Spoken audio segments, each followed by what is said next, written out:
Hoe lyk die grond van jou hart? Nou, ons is nou in lentetyd, né? Dit is amper tyd om te ploeg en te plant, want ons verwag die eerste reëns van die seisoen binnekort. So ons moet, as jy 'n boer is, dan weet jy moet nou die grond begin voorberei. Jy moet seker maak dat die pH van die grond reg is en dat dit wat moet ingevoeg word daarin is en dat die grond reg is vir die saad wat jy saai om te vat. Nou Jesus daar in Matteus 13 gebruik die gelykenis van die saaier wat saai, hy sê, en dan val die saad val op verskillende tipes grond. Hy praat van langs die voetpad, hy sê, en dan die voëls eet dit op en mense vertrap dit. En dan praat hy op 'n gedeelte van rotsagtige grond. Hy sê waar dit vinnig opgekom het, maar dan brand die sonde dood, want daar's niks om dit te onderhou nie. Hy sê dan van dit tussen dorings en dissels geval en dan groei dit dood en eventueel sterf dit ook. Maar dan sê hy het van daai saad geval op vrugbare grond en dit het opgekom en 'n oes opgelewer, en dan praat hy van 60 en 100voudig as jy verder lees daar in Matteus 13.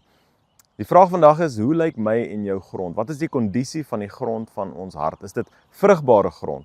En is ek 100% seker dat die woord van die Here, sy evangelie, en dit wat hy met my deel, dat daai saad in vrugbare grond val? En hoe kan ek op daai plek kom? En dis waardeur ons reis hierdie week. Nou vinnig, om hierdie nou nie te lank te maak nie. Die eerste stap natuurlik is om die grond oop te kry. En ons noem dit ploeg, om die grond oop te ploeg. As die grond toe is, as dit gesluit is, dan kan niks ingevoeg word nie, dan kan niks geplant word nie.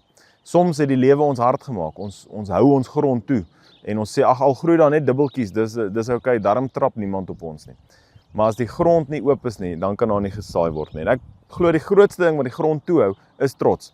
Trots waar dit sê, ek kan self.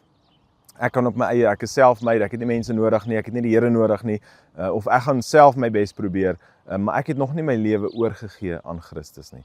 As dit die geval is, beteken dit die grond is nie oop nie. Die saad wat gesaai word, kan nie vat in my lewe nie, want my grond is nog afgesluit, dis nog toe. Niks kan groei nie, niks kan inkom nie, nie voedingsstowwe nie water nie, maar ook dit wat geplant moet word kan nie inkom nie. So kan ek en jy ons grond oopmaak. Dit beteken ek gee my lewe aan Christus. Ek sê, Here, kom en doen U in my lewe wat U wil doen. Ek gee oor, die Engels het so 'n mooi woord, surrender, maar daai surrender beleef ek is die oop kloof van die grond. Om te sê, Here, ek kan nie, ek weet nie beter nie, U weet beter, maar ek kom en ek gee my lewe vir U.